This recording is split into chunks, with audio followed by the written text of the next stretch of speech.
are acids and bases. Universal indicators. A mixture of several indicators, thymol blue, methyl red, bromothymol blue, and phenolphthalein, which shows different colors at different concentration of hydrogen ions in solution. Universal indicator कैसे बनता है? एक universal indicator is a mixture of many indicators, जिसमें include होता है thymol blue, methyl red, bromothymol blue और phenolphthalein. ये सारे इंडिकेटर्स सोल्यूशन फॉर्म में या फिर एक सोल्यूशन का मिक्सचर बनाया जाता है, और ये जो मिक्सचर होता है ये एक यूनिवर्सल इंडिकेटर के जैसे काम करता है. ऐसा क्यों होता है? क्योंकि among these indicators some of them are indicators for base and some of these are indicators for acid, and a mixture of these indicators will indicate both acids and bases. तो ये कैसे इंडिकेट करता है, किस basis पे indicate करता है? ये यूनिवर्सल इंडिकेटर हाइड्रोजन आयन का कंसंट्रेशन के बेस पे कलर चेंज करता है और इंडिकेट करता है कि कोई सोल्यूशन एसिडिक है, बेसिक है या फिर न्यूट्रल है. PH scale. पीएच स्केल एक स्केल होता है जिससे हम किसी भी सोल्यूशन का हाइड्रोजन आयन कंसंट्रेशन चेक कर सकते हैं. PH stands for potenz, that is German for power. How do you measure pH using pH scale? जो पीएच पेपर होता है उससे वो कैसे बनता है? पीएच पेपर बनता है जब उस पेपर को हम यूनिवर्सल इंडिकेटर में सोक करते हैं.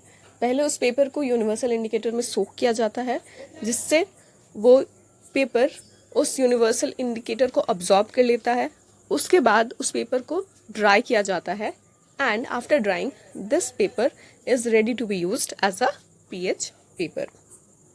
Let's see what changes of color does the pH show here. Okay, so अगर concentration of hydrogen ion ज़्यादा है तो कलर चेंज होता है from orange to reddish brown. Orange, light red, blood red, crimson red, brownish red, ये सब progressively increased concentration of hydrogen ion indicate करता है. और इस तरफ from blue to purple and violet indicates the decreasing concentration of hydrogen ion. जो portion red दिख रहा है मतलब यहाँ पे हाइड्रोजन आयन का कंसंट्रेशन ज़्यादा है, मतलब ये एसिडिक प्रॉपर्टी शो कर रहा है. और जहाँ पे ब्लू से लेके पर्पल कलर या फिर वायलेट कलर शो हो रहा है, मतलब वहाँ पे हाइड्रोजन आयन का कंसंट्रेशन कम है. क्यों? क्योंकि वहाँ पे हाइड्रोक्साइड आयन का कंसंट्रेशन ज़्यादा है और ये बेसिक कैरेक्टर्स शो करता है. Okay, now moving on. So 0 to 6 shows is the pH number for acidic solution. 7 is the pH number for neutral solution like water.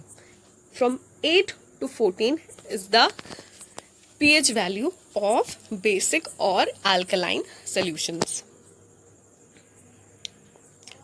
Okay, acidic strength. Higher the concentration of hydrogen ions, less is the pH value. जितना ज़्यादा hydrogen ion का concentration जितना भी ज़्यादा होगा उतना ही acidic strength ज़्यादा होगा.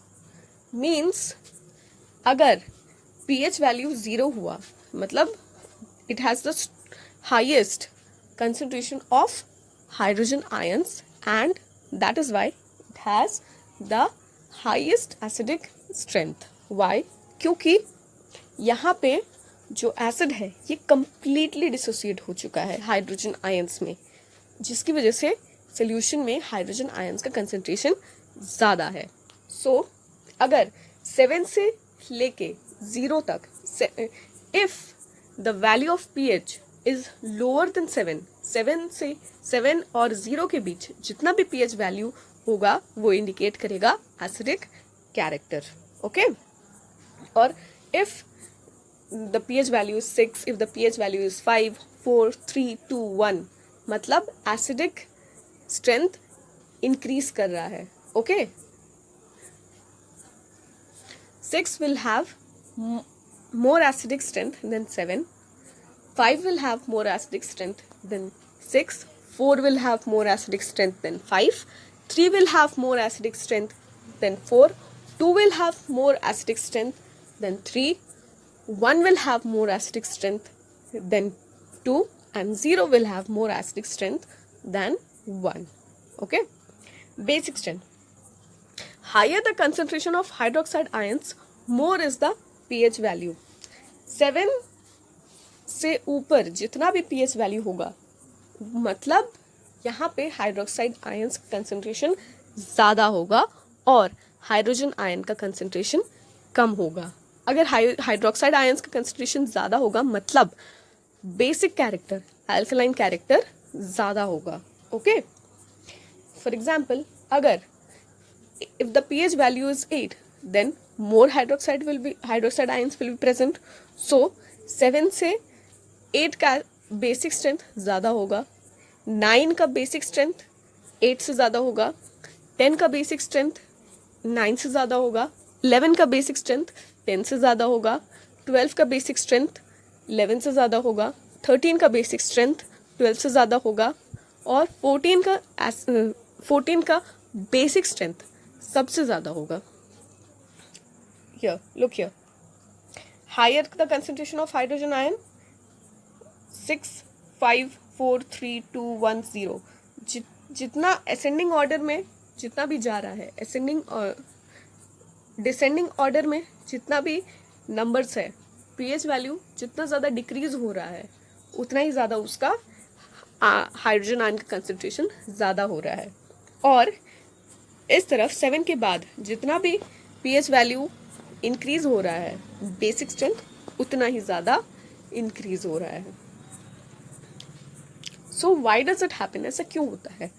यहाँ पे हम देख सकते हैं कि कुछ एसिड्स जो हैं उनका pH वैल्यू बहुत कम है और कुछ एसिड्स जो हैं उनका pH वैल्यू थोड़ा सा ज़्यादा है. For example, sulphuric acid and nitric acid have the pH value of 1 or close to 1, but vinegar and rain have, or acid rain have a pH value of 3 and 5. Why does it happen? Strong acids जो होते हैं उनमें ज़्यादा hydrogen ions produce होते हैं, इसकी वजह से हाइड्रोजन आयन का कंसंट्रेशन उनमें ज़्यादा रहता है. ऐसा क्यों होता है? क्योंकि ये एसिड कंप्लीटली हाइड्रोजन आयन और नेगेटिव आयन में डिसोसिएट हो जाते हैं, इनमें कंप्लीट ब्रेकडाउन हो जाता है, जिसकी वजह से जितने भी हाइड्रोजन उस हाइड्रोजन एटम उस एसिड कंपाउंड में प्रेजेंट होते हैं वो सब के सब हाइड्रोजन आयंस बनाते हैं. लेकिन जो वीक एसिड होता है उसमें हाइड्रोजन आयंस थोड़े से कम प्रोड्यूस होते हैं, उसमें हाइड्रोजन आयन का कंसंट्रेशन कम होता है. ऐसा क्यों होता है? क्योंकि वीक आयंस जो होते हैं वो कंप्लीटली ब्रेक डाउन नहीं होते हैं, वो पार्शियली ब्रेक करते हैं. There is partial dissociation of weak acid. For example, यहाँ पे एसिटिक एसिड जो है वो हाइड्रोजन आयन तो बना रहा है लेकिन साथ ही साथ वो एसिटेट आयन बना रहा है, और एसिटेट आयन में कुछ हाइड्रोजन एटम्स हैं, मतलब हाइड्रोजन आयन कंप्लीटली डिसोसिएट नहीं हुआ है. एसिटेट आयन जो है वो एक इंटरमीडिएट कंपाउंड बन गया है जिसमें हाइड्रोजन आयन भी प्रेजेंट है. मतलब जितना हाइड्रोजन आयन बन सकता था, जितना ज़्यादा हाइड्रोजन आयन डिसोसिएट हो सकता था उतना डिसोसिएट नहीं हुआ है. Half of these hydrogen atoms make hydrogen ion, but some of these remain with the acetate ion. Okay, let's see here. Less hydrogen ions are produced as 3 hydrogen atoms remain bonded to acetate ion. This shows partial dissociation. Now coming to base. यहाँ पे toothpaste जो है उसका basic strength कम है, लेकिन sodium hydroxide जो है उसका बेसिक स्ट्रेंथ बहुत ज़्यादा है. Toothpaste is 8 and sodium hydroxide is 14. Why does it happen? Let's see. More hydroxide ions are produced.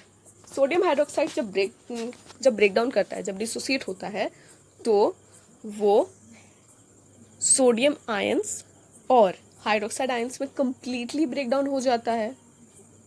Complete dissociation होता है। लेकिन यहाँ पे देखते हैं, अमोनियम हाइड्रोक्साइड जब डिसोसिएट होता है तो less number of hydroxide ions are produced. इसे हम क्या बोलते हैं? इसे हम बोलते हैं पार्शियल डिसोसिएशन। वाई? क्योंकि 4 हाइड्रोजन एटम जो है वो अभी भी नाइट्रोजन के साथ बॉन्डेड रहते हैं और ये एक इंटरमीडिएट कंपाउंड बनाते हैं, ये एक इंटरमीडिएट आयन बनाते हैं। अगर ये कंप्लीटली डिसोसिएट हो जाता तो the number of hydroxide ions would be more and the nitrogen would have been without hydrogen. Okay. pH in everyday life. All plants and animals are pH sensitive. सारे plants और animals जो होते हैं वो pH sensitive होते हैं। हमारा body जो है वो भी एक pH रेंज पे काम करता है। हमारा body का ऑप्टिमम pH रेंज होता है 7 to 7.8 pH. Okay. Living organism जो है वो एक बहुत ही narrow range of pH change में सर्वाइव कर सकते हैं। मतलब 7 to 7.8, ज़्यादा डिफरेंस तो नहीं है इन pH वैल्यूज़ में। तो मतलब अगर ऐसा कभी हो गया कि हमारा बॉडी का pH 7 से 8, 9, 10 या फिर अगर हमारा बॉडी का pH 5, 4 हो गया तो हम सर्वाइव नहीं कर पाएंगे। हमारा बॉडी बहुत ही स्लाइट और बहुत ही कम डिफरेंस ऑफ pH रेंज में सर्वाइव कर सकता है, कंप्लीटली फंक्शन कर सकता है। अगर pH का वैल्यू या फिर pH रेंज अगर ज़्यादा हो गया तो हमारा बॉडी का जो मैकेनिज्म है वो ठीक से काम नहीं करेगा and we might die. When pH of rainwater is less than 5.6, it is called acid rain. We all are familiar with the term acid rain. Acid rain क्यों होता है? क्योंकि क्लाउड्स जब फॉर्म होते हैं तब हार्मफुल गैसेस सोडियम डाइऑक्साइड और nitrous oxide, nitrogen dioxide जैसे गैसेस एटमॉस्फेयर में पहुंचा देते हैं, जो वाटर के साथ मिलके नाइट्रिक एसिड और सल्फ्यूरिक एसिड बनाते हैं, जिसकी वजह से जब ये रेन नीचे अर्थ पे गिरता है तो उसमें एसिड कंपाउंड्स होते हैं जो जब किसी वाटर बॉडीज़ में जाते हैं तो उस वाटर बॉडी को भी एसिडिक बना देते हैं, उस वाटर बॉडी का भी pH वो कम कर देते हैं। और हमें पता है कि लिविंग ऑर्गेनिज्म जो है वो ज़्यादा pH चेंज झेल नहीं पाएंगे और इस वजह से क्या होता है, जो मराइन लाइफ होता है वो ऐसे एसिडिक वाटर में सर्वाइव नहीं कर पाता है और वो दे start dying. It leads to death of marine life. Next, soil pH and plant growth. Most of the plants जो होते हैं वो एक slightly acidic soil में grow करते हैं, ठीक है? Which is between 6 to 7 या फिर 6 to 8 pH लेवल के बीच का जो soil रहता है वो plant growth के लिए सबसे अच्छा रहता है। लेकिन ऐसा सॉइल तो हमेशा मिलता नहीं है। कभी कभी ऐसा होता है कि कुछ सॉइल जो होते हैं उनमें एसिडिक प्रॉपर्टी ज़्यादा होता है, उनमें pH जो उनका pH कम होता है, और कुछ सॉइल ऐसे भी होते हैं जिनमें बेसिक प्रॉपर्टी होता है। अब ऐसे सॉइल को हम लोग न्यूट्रल कैसे बना सकते हैं? अगर सॉइल बेसिक है तो उसमें हमें कुछ एसिडिक चीज़ डालना पड़ेगा, एसिडिक कंपाउंड डालना पड़ेगा, जिसकी वजह से वो एसिड बेस का इफेक्ट को न्यूट्रलाइज कर दे और सॉइल का pH को वापस से न्यूट्रल में ले आए। तो इसके लिए हम क्या कर सकते हैं? अगर if the soil is too acidic then it is treated with materials like quick lime और स्लेक लाइम। अगर सॉइल ज़्यादा एसिडिक है, अगर उसका pH वैल्यू कम है, तो हम लोग सॉइल में क्या मिक्स कर सकते हैं? चूना, स्लेक लाइम या फिर क्विक लाइम या फिर calcium carbonate.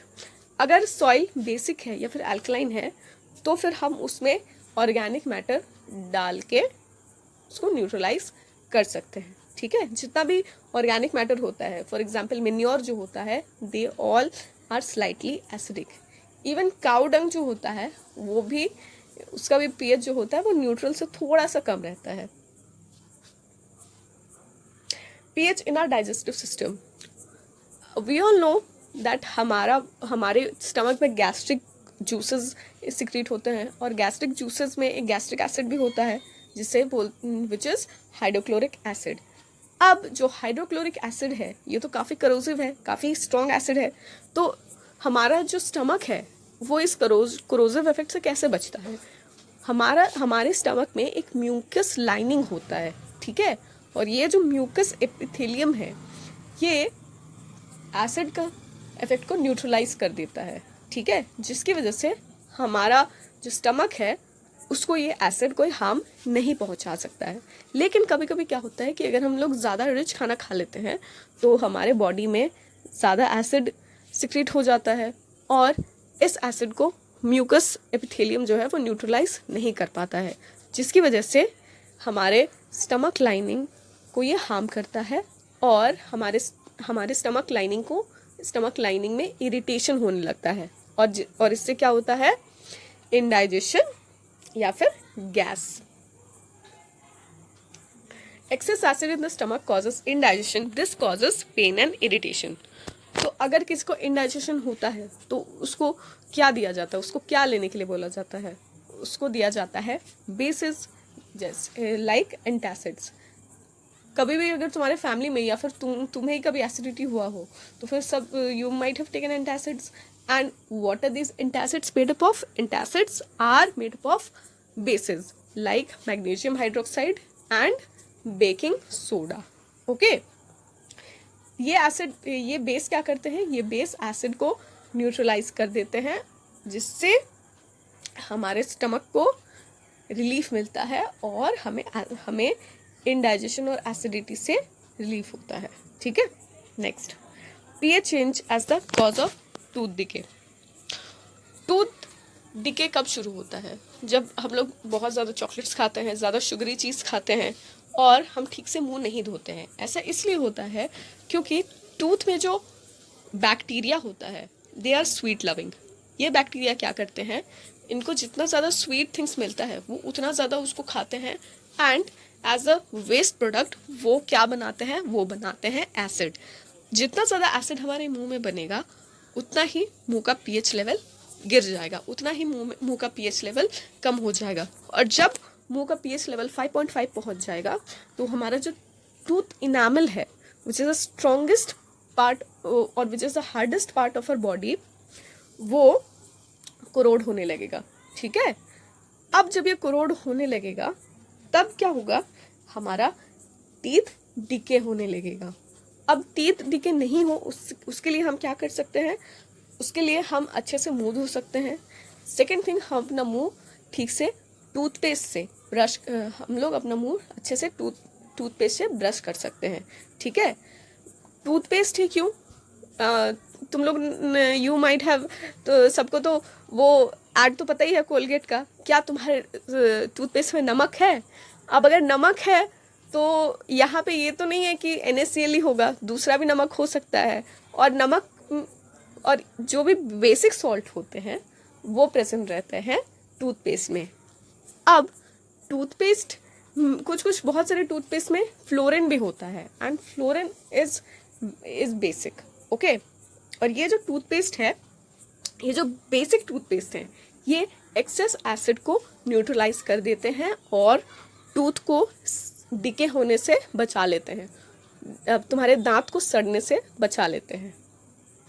Self defence by animals and plants.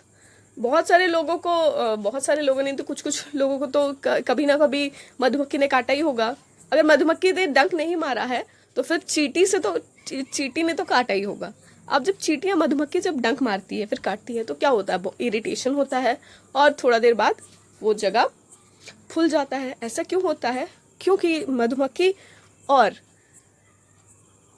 एंट जो है वो एक एसिड रिलीज करते हैं। मधुमक्खी और एंट के स्टिंग में मेथनोइक एसिड या फिर फॉर्मिक एसिड होता है, जो जब हमारे बॉडी के अंदर जाता है तो वो हमारे बॉडी को इरिटेट करता है। अब जब मधुमक्खी ने तुमको स्टिंग कर दिया है, एंट ने तुमको काट लिया है और तुम्हारे बॉडी के अंदर फॉर्मिक एसिड चला गया है, तो उसको न्यूट्रलाइज करने के लिए तुम क्या यूज़ करोगे? बेस यूज़ करोगे। और ये बेस कहाँ से आएगा? ये बेस आएगा बेकिंग सोडा से, कैलामाइन लोशन से, okay. When a wasp stings it, injects an alkaline liquid into the skin. When rubbing with a mild acid like vinegar on the stung area of the skin gives relief. Okay, जब wasp थोड़ा सा अलग है, उसके sting में acid नहीं alkaline liquid होता है, और जब वो अल्कलाइन लिक्विड तुम्हारे बॉडी के अंदर जाता है वो तुम्हारे बॉडी को इरिटेट करता है, और जब अल्कलाइन लिक्विड तुम्हारे बॉडी में गया है तो उस अल्कलाइन लिक्विड को न्यूट्रलाइज करने के लिए तुम क्या यूज़ करोगे? बेस यूज़ करोगे। और घर पे अल्कलाइन लिक्विड जब तुम्हारे बॉडी में गया है तो तुम उसको न्यूट्रलाइज करने के लिए क्या यूज़ करोगे? एसिड यूज़ करोगे। और सबके घर में एक एसिड तो हमेशा ही प्रेजेंट रहता है, या तो विनेगर या तो लेमन जूस, है कि नहीं? अगर विनेगर या फिर लेमन जूस उस एरिया पे रब करोगे then it will give relief. Now ये तो हो गया इंसेक्ट्स का बात। अब आते हैं प्लांट में भी कुछ सेल्फ डिफेंस मैकेनिज्म होता है। फॉर एग्जाम्पल नेटल, जो नेटल होता है वो क्या करता है, उसमें उसका लीव्स में भी मिथेनोइक एसिड होता है। जब तुम नेटल लीव्स को टच करोगे तो ये मिथेनोइक एसिड तुम्हारे स्किन में चला जाएगा, और वहाँ पे जिस एरिया को अफेक्टेड एरिया है वहाँ पे इरिटेशन होने लगेगा। अब कभी कभी क्या होता है कि नेटल प्लांट के बगल में एक डॉग प्लांट भी होता है। ये जो डॉग प्लांट होता है इसको लगाने से जो नेटल प्लांट का जो स्टिंगिंग सेंसेशन होता है वो ठीक हो जाता है। ऐसा क्यों होता है? नेटल प्लांट में क्या होता है? मिथेनोइक एसिड होता है, और एसिड को न्यूट्रलाइज कौन करता है? बेस करता है। अगर डॉग प्लांट मिथेनोइक एसिड के इफेक्ट को न्यूट्रलाइज करता है, मतलब डॉग प्लांट में क्या होगा? बेस होगा, है कि नहीं? अगर डॉग प्लांट नहीं मिलता है तो उसके जगह पे तुम उस इरिटेशन से रिलीफ पाने के लिए क्या कर सकते हो? तुम अफेक्टेड एरिया पे बेकिंग सोडा या फिर कैलमाइन लोशन लगा सकते हो। Some examples of such plants जो स्टिंग करते हैं और जिनमें एसिड होता है उनका एग्जाम्पल्स दिया हुआ है, और their treatment is also given. First, nettle का साइंटिफिक नेम होता है उर्टिका डायोशिया। ओके, और इसका ट्रीटमेंट क्या है? Dock plant, rubbing the affected area with a dock plant leaf, और rubbing baking soda on the affected area. Nettle plant कैसे दिखता है? ऐसे दिखता है। Okay, next gympie. हाँ, थोड़ा सा फनी है नाम, बट है बहुत ही इफेक्टिव। ये जिम्पी यहाँ पे नहीं मिलता है। जिम्पी ऑस्ट्रेलिया में मिलता है, और ये साउथ अफ्रीका और साउथ अमेरिका में ज़्यादा पाया जाता है, और इंडोनेशिया में भी पाया जाता है। ओके, इसका साइंटिफिक नेम है डेंड्रोसनाइड मोरॉइडिस। जब ये if someone touches the gympie leaves, तो जिम्पी लीव्स एक टाइप का न्यूरोटॉक्सिन रिलीज करता है, और न्यूरोटॉक्सिन जो है ये ऐसा टॉक्सिन होता है जो नर्वस सिस्टम को अफेक्ट करता है, और इसका जो इफेक्ट है वो बहुत ही हार्मफुल होता है। Some people are even known to be dead by touching this plant. Okay, इसका ट्रीटमेंट क्या है? By rubbing the area with dilute hydrochloric acid और using antihistamine pills. Next, tread softly. बस नाम ट्रेड सॉफ्टली है, effect बहुत ही खतरनाक है। इसका साइंटिफिक नेम है क्नाइडोस्कुलस स्टिमुलोसस। ये जो प्लांट है इसको अगर टच करोगे तो ये बहुत ही कॉस्टिक इरिटेंट है। इसका लीफ में बहुत ही पोटेंट और बहुत ही ज़्यादा इरिटेट करने वाला केमिकल रहता है, और ये जो केमिकल है इससे क्या होता है, जहाँ जहाँ भी ये जिस एरिया में भी ये टच करता है, ये प्लांट का पार्ट जिस भी एरिया में टच होता है वहाँ पे इचिंग होती है, इरिटेशन होता है, और उस एरिया में रेडिश रैश बन जाते हैं। तो ट्रेड सॉफ्टली का ट्रीटमेंट क्या है? Same, baking soda and calamine lotion. यहाँ पे एक चीज़ देखो, जिम्पी में जो न्यूरोटॉक्सिन है इसमें कुछ बेसिक एलिमेंट है, इसीलिए इसको उसके इफेक्ट को न्यूट्रलाइज करने के लिए डाइल्यूट हाइड्रोक्लोरिक एसिड हम यूज़ कर रहे हैं। ट्रेड सॉफ्टली में कुछ एसिडिक, ट्रेड सॉफ्टली का जो टॉक्सिन है इसमें कुछ एसिडिक कंपाउंड या फिर एसिडिक प्रॉपर्टी है, जिसको न्यूट्रलाइज करने के लिए हम लोग बेसिक बेकिंग सोडा और कैलमाइन लोशन यूज़ कर रहे हैं। Last but not the least, अब देखो gympie looks like this. Trade softly looks like this. Trade softly का एक फैमिली मेम्बर, मतलब less dangerous family member India में भी मिलता है, और उसका फोटोज मैं तुम लोग को कल दिखा दूंगी। Last but not the least, poison ivy. Poison ivy is a native of America, ठीक है। इसका साइंटिफिक नेम है टॉक्सियोडेंड्रॉन रेडिकेंस। इसका इफेक्ट होता है कि ये बहुत ज़्यादा इचिंग होता है, ये इचिंग 3-4 दिन के लिए रहता है, और ये बहुत ही परसिस्टेंट इरिटेंट है।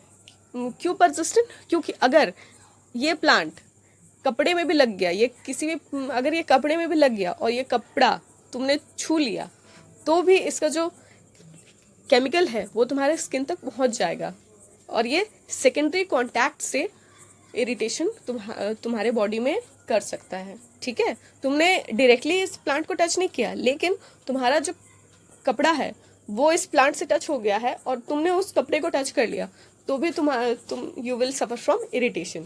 Poison ivy contains a chemical called urushiol, जिसकी वजह से जो भी स्किन का पार्ट पॉइजन आइवी से टच होता है, या फिर कोई भी स्किन का पार्ट जब पॉइजन आइवी के कांटेक्ट में आता है, तो बहुत ही इंटेंस इचिंग होता है और उस एरिया पे बड़े बड़े ब्लिस्टर्स बन जाते हैं। तो अगर ऐसे हमें ट्रीटमेंट करना है, अगर हमें इन ब्लिस्टर्स का ट्रीटमेंट करना है या फिर इन रैशेस का ट्रीटमेंट करना है, तो फिर हम क्या कर सकते हैं? पॉइजन आइवी का ट्रीटमेंट होता है बाय यूजिंग कैलामाइन लोशन और बेकिंग सोडा। यूरोशियोल एक एसिडिक कंपाउंड है जिसको न्यूट्रलाइज करने के लिए हम बेसिक कंपाउंड कैलामाइन लोशन या फिर बेकिंग सोडा को यूज़ कर सकते हैं। कुछ लोग ये भी बोलते हैं कि अगर पॉइजन आइवी टच कर लिया है तो कुछ लोग वहाँ पे यूरिन भी यूज़ करते हैं।